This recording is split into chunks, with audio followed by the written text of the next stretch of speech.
We can really only focus on one thing at a time. Mm-hmm. And if we let our thoughts run control of us, it's going to control our mood as well. We're going to be stuck in sadness, grief, and hurt. And it's going to be, sure, it'll always be there until it's completely dealt with. And I'm not saying don't deal with it. I'm just saying at times you got to go to work, or at times you got to take care of the kids. And these are ways to regain control of yourself.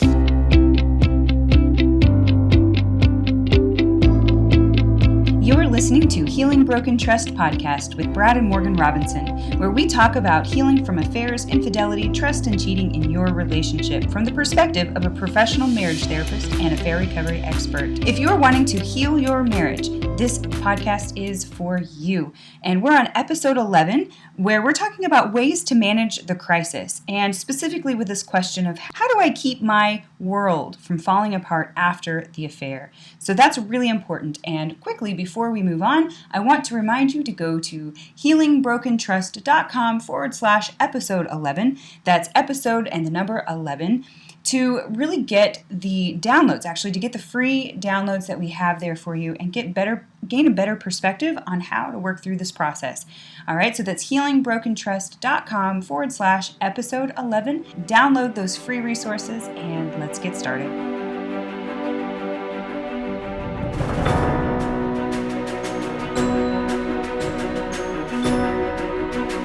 Welcome back. You're listening to Brad and Morgan Robinson, and we're talking about how to recover from an affair. Today we're talking about ways to help you manage the crisis after your spouse's affair, and there's 4 things we're talking about today. Intrusive thoughts, thought stopping, journaling, and managing depression. Brad, you want to get us started? Yeah. Many times after an affair is discovered, obviously it's very traumatic, it's very hurtful. And we've talked about before, because it is so traumatic, you have a difficult time with obsessive thoughts. And so how you handle those intrusive thoughts, those obsessive thoughts, I want to share a couple things with our listeners on how to do that. Pretty much in almost every case I've worked with on affair recovery, the spouse or partner who's been betrayed has had obsessive intrusive thoughts. Most of them have also reported a hard time managing the flood of thoughts that came to them. There is a guy named Larry Smith. He's an author and leading expert on post-traumatic stress disorder and other anxiety disorders. He's developed a few tools to help individuals deal with intrusive thoughts instead of having to turn to drugs or other harmful coping mechanisms to relieve that pain. And one of the things that he's developed is really grounding your body. Mm-hmm. And let me explain this. Grounding yourself and grounding your body. Grounding yourself means doing things that bring you back to the present instead of focusing on the past and letting your mind drift into the affair. You're focused on the here and now. You're learning and practicing this will help you gain a sense of control over intrusive thoughts from the past, and it frees you from worrying about the affair happening again. And there are multiple ways to do this. And one of those is grounding your body. With grounding your body, you're noticing what your body is doing without passing judgment on what your body feels like. So for example, if your breathing is shallow and rapid, or if your stomach is in knots, you focus on the breathing slowly and evenly, especially if you are hyperventilating. You want to touch the fabric of your clothes or an object close to you and focus on what it feels like. Part of grounding your body is to stomp your feet or push them down, or you could rub your elbow or wiggle your toes. Tensing and releasing different muscle groups is another effective way to ground your body. Right. And so you're getting more in touch with what's happening. You're not passing judgment on it.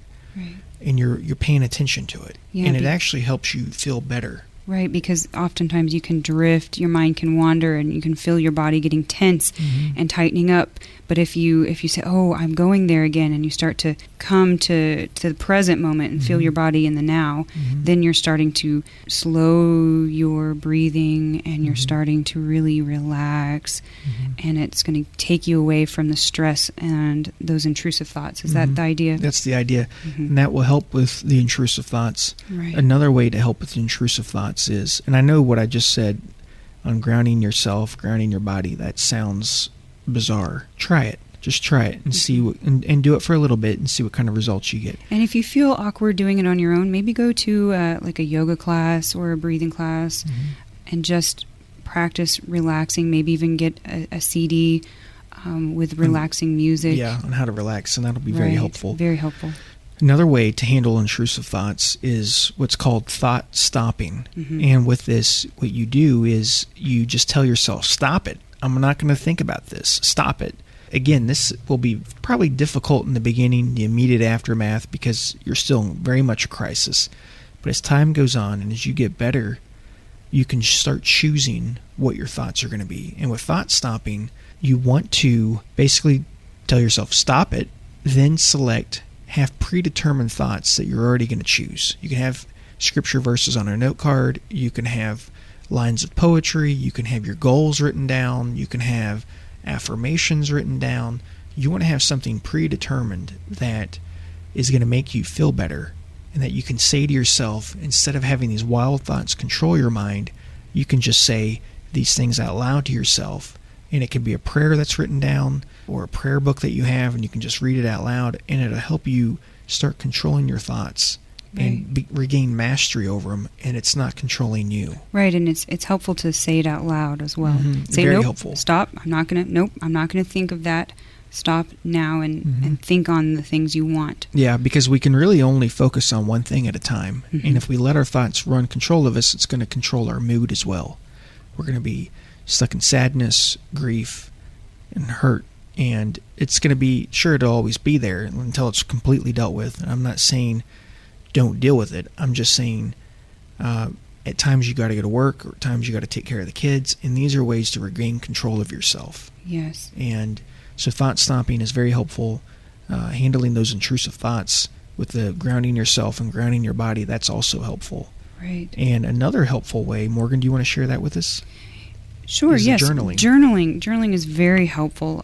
I personally enjoy journaling, but there's a social psychologist, Dr. James Pennebaker's, and he did research that identified 2 traits of individuals who cope well along the journey to recovery: an outlet for their feelings and a mindset about the trauma that fosters closure and clarity. So he talks about that, and he believes journaling can help with that.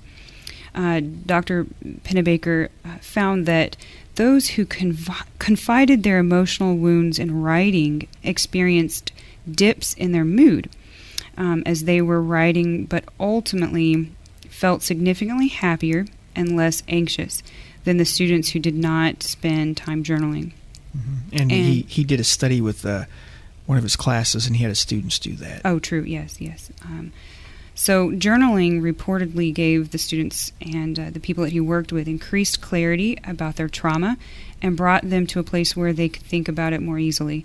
And the exercise also improved function and participants' immune systems, which is amazing. Dr. Pennebaker concluded that confiding helps individuals confront, understand, and mentally organize the trauma, lessening its damaging effects. So that's pretty amazing. And I think if you're putting those feelings and thoughts onto paper, it's almost taking it off your shoulders. Mm-hmm. And I could imagine that would help your immune system. It really does. It's amazing. And, Morgan, there's some different ways that journaling can become more effective. When you do begin to journal, you really want to remove distractions. It's important to locate a fairly secluded space where your focus won't be impeded by people, noises, or other distracting stimuli. Right, and you want to be consistent. Consistency is very important. And I remember Dr. Pennebaker recommends journaling for 15 to 30 minutes on 4 to 5 consecutive days. Mm-hmm. And that's really important.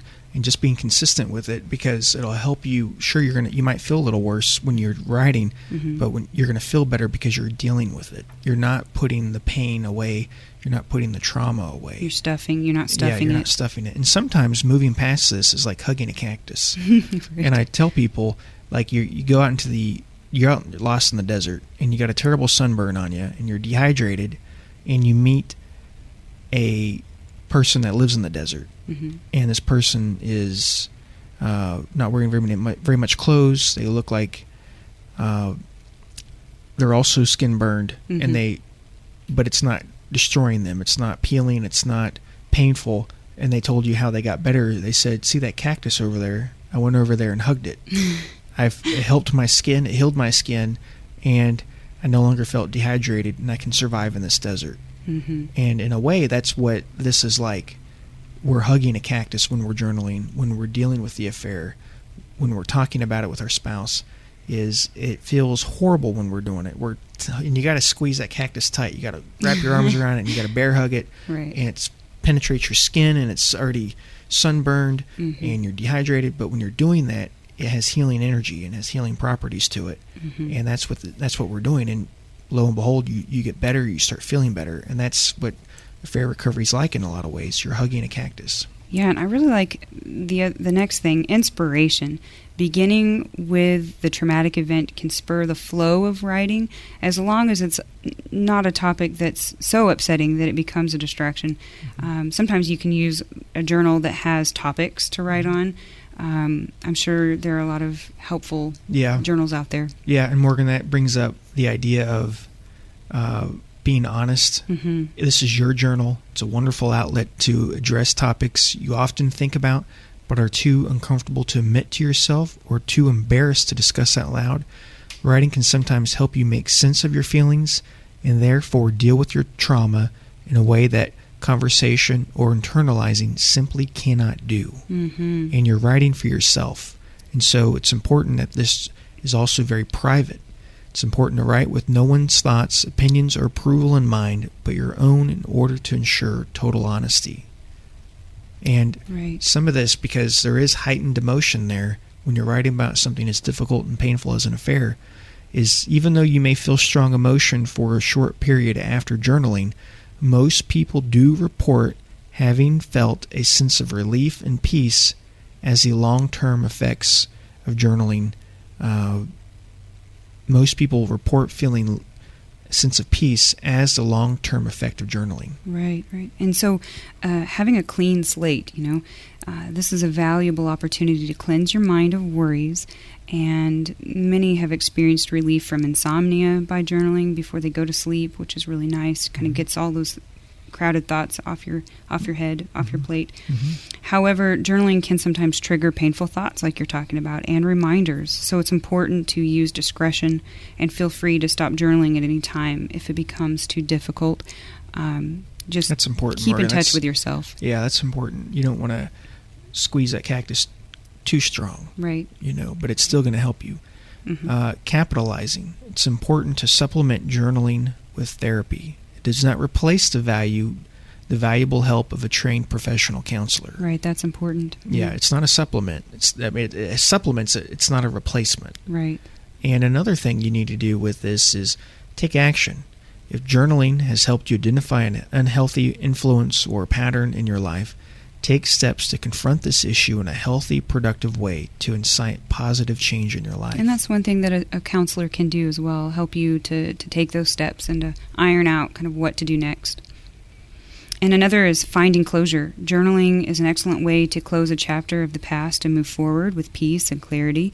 Dr. Pennebaker says that, as a rule, if a person can express their feelings about the past and see the events in a different light, he or she will mentally rehearse it less often. So it will be less intrusive. Yeah, and that's important, Morgan. Right. It does help you find closure. I want to share a story real quick with a couple I've worked with. This is a situation where the wife was betrayed and the husband wanted to leave, and she began to journal. And I'm really proud of her because I've seen a lot of people lose their cool in that type of situation. And she said what helped her not lose her cool was she began to journal. She began to write. Instead of venting to other people and doing all that and trying to get a hold of him, she began to journal. And that really helped her just get this out of her system. Right. And so this journaling, it's very valuable.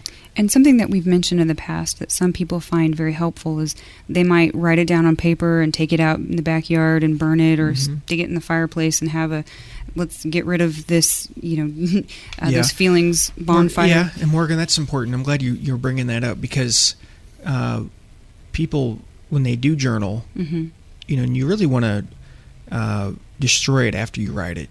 And you can destroy it by burning it, tying it to a balloon and watching it float away. Oh, that's a good one.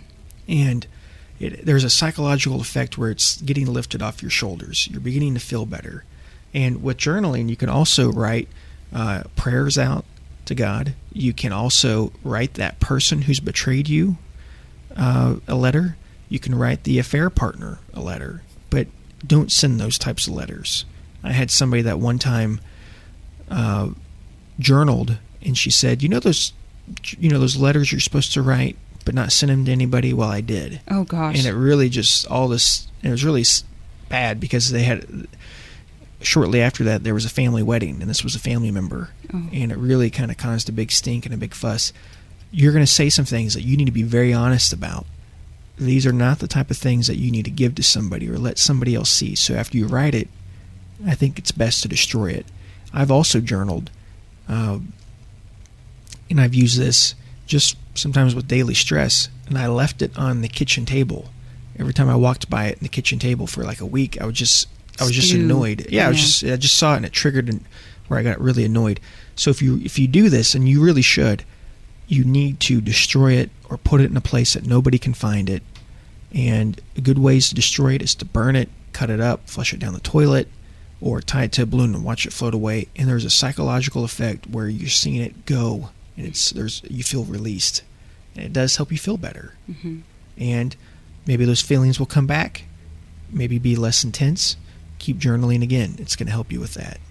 And so that's really important. You need to at least try journaling a few times before you just roll it out completely. Good points. Morgan, the other topic I want to discuss today, and this is very helpful, is depression. Mm-hmm. After someone's betrayed, there can be a lot of depression, obviously, and for most people there is. Right. There is a significant amounts of depression, and also depression can lead to somebody having an affair. Sometimes the betrayer was depressed. Right. Maybe not major depression, but at least a mild depression. And we've seen that quite a lot. Yeah, we have. And here's how depression can play out in your relationship. The depressed partner will typically withdraw out of the relationship because they're depressed. The other person, the non-depressed partner, will feel frustrated and powerless to make a difference. And they will respond usually with frustration and criticism, which makes the depression worse. And depression can feed the negative cycle in that relationship. So if you're depressed, the more critical you become, the more you'll withdraw. And many depressed people want to change their surroundings, and that sometimes means leaving the marriage. And depression is common right before an affair. It's a precursor to an affair. And so people who are depressed tend to be critical and irritable, or they're withdrawn and they shut down. And how someone if you're married to someone who has depression, the most common way that spouse is described is they're lazy. Mm-hmm. That's the best description that's given of them. Yeah, and sometimes we've heard where people, they sometimes seek an antidote to their depression because their mood is so low and the chemicals are so low. They sometimes an affair can pull them out of that depression for a temporary time. Yeah, exactly, like limerence. Right. You're depressed, you meet somebody, it feels good. Because of those chemicals that are released in the brain, it kind of takes away the depression for a time, and so they become somewhat addicted to it sometimes. Yeah, exactly. There's also, if you're depressed or if your spouse is depressed, you need to know that being critical and judgmental makes it harder for your spouse or partner to recover. Mm-hmm. And 50 to 70% of all mothers suffer from postpartum depression. Wow, that's a high number there. It's really high. Depression, it disrupts sleep and sexual desire. And many times conflict is simply caused because one of the spouses is depressed. Mm-hmm. They're critical, they're irritable, or they're withdrawn. And so also when someone is depressed, they have a hard time expressing their needs. They have a hard time accepting anything from their partner. And that's really important. That is, yeah. Right, and so kind of the symptoms of depression, a few of them are difficulty concentrating, remembering details, and making decisions, persistent sadness, anxiety, or feelings of emptiness, persistent aches or pains, headaches, cramps, or digestive problems that just don't ease with treatment, fatigue and decreased energy, feelings of guilt, worthlessness or helplessness, feelings of hopelessness and or pessimism. Sometimes people say they have insomnia or early morning wakefulness or issues with excessive sleeping. There's irritability and restlessness, like you had talked about, loss of interest in activities or hobbies once pleasurable, including sex, overeating and appetite loss. And of course, we're not diagnosing anyone. These are just some symptoms that people who are depressed, they do experience. And if you're depressed, obviously getting help for that is really important. And it's important to remember that depression is common. If you have it, you're not weak. Right. You're human, and it's treatable. And there's different types of depression. So there's some that need medication and some that don't. Some are just situational, right? Yeah, and exactly. And part of this is getting help. Depression is common, it's treatable. Here's some things that you can do that may be helpful. One of those is professional help. Right. If you're depressed and it's causing you to have an affair, you may need professional help. If you're also depressed after your partner's affair and that depression isn't lifting, you may need professional help. And so here's some things that you can do. One of those is just taking a warm bath. Warm water helps with depression. Interesting. That's important. Yeah. Physical activity. You need to get moving. You need to go to the gym. Even going with your spouse or a friend, going walking. But physical activity will help with depression, and that's huge. Talked about journaling as well, right? Yeah, journaling will help with depression. And finding ways of connecting with your spouse. If you can do that around physical activity, that's great. If your spouse is too depressed and they don't want to walk with you, give them the room to have that ability to say, no, I don't want to walk right now. And don't believe that it's personal. Depression is not really personal, typically. Yeah, and that's what people typically, they feel like, gosh, why are you upset? Why are you why are you this way? I can't shake you out of this. And what did I do wrong? Yeah, what did I do wrong? Or, you were always blah, blah, blah. You always acted this way. And the non-depressed spouse will feel like it's personal when really it's not. Right. They're really stuck in a very depressive state. And so, what's really neat is how getting a pet can help people who are depressed feel better. Many times people who are depressed connect better with animals than with people, so getting a pet is helpful. Interesting, yeah. Accepting appreciation and giving appreciation back to your spouse. This can be hard, so you need to practice small things often. Express appreciation after appreciation, at least one time a day or the first week. So expressing appreciation is important. It's very helpful. Because if you're depressed, you're typically critical of yourself and you have negative thoughts. And so hearing somebody else appreciate you, it's really important. Another thing is just check in with each other. Ask how each other's days are going. Discuss how events are going. Listen. Don't judge. Don't try to give advice and fix. Just listen. And also, Morgan, I like what you said about appreciating, but another thing is encourage your spouse to have dreams and to follow them. Encourage them to have goals. And because depressed spouses typically don't feel like they're entitled to have any dreams. Depressed people often don't feel like they can voice their dreams because they don't feel like they deserve to have any dreams. Gosh, yeah. And so encourage your spouse to follow their dreams and to have them. Right. And have fun together. You need to go out and have fun together. You're trying to go out and have a good time. Don't be cranky and mean. Don't ruin the mood. Try not to, at least. But yeah, go out and have fun together. That's really important. Get around friends and family who are supportive and connect with them. Getting around anyone will help you. You can't be isolated. It just adds to the depression. So. Yeah. And Morgan, that's really good advice because most of the time depression follows a feeling of loss and isolation. So if you can get around people, that'll help. And it's a deep introspection that is negative. Exactly. And so set priorities and simplify tasks to reduce the stress. Make it simple and just make time for activities you enjoy. Get about 8 hours of sleep a night, so enough sleep can help, but don't get too much sleep. Try to get out of bed. Eat more healthy foods and take vitamin D. That can be very helpful. Yeah, Morgan, you're right about that. With getting 8 hours of sleep a night, this is really interesting. The lack of sleep is the basis of all mood disorders. Interesting. And they did some studies on this. If you go 30 days without 8 hours every night, if you go 30 days without 8 hours of sleep every night, that could trigger major depression. And they've done studies on this where if you don't have any stimulants like energy drinks or caffeine and you got 6 hours of sleep for 30 days, most people would be very depressed.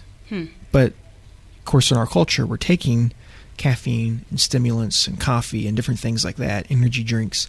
So we're not seeing, we may not have quite that impact. But if you didn't have any of that, you would be. Right. And so it's really important just to take that, to get enough sleep. 60 Minutes did a special some years ago, or they did a topic on lack of sleep, a show on lack of sleep. And what they reported was, if you go 6 days without 8 hours of sleep, if you get 6 hours of sleep or 7 hours, you're in a pre-diabetic state. That's if you only go a week.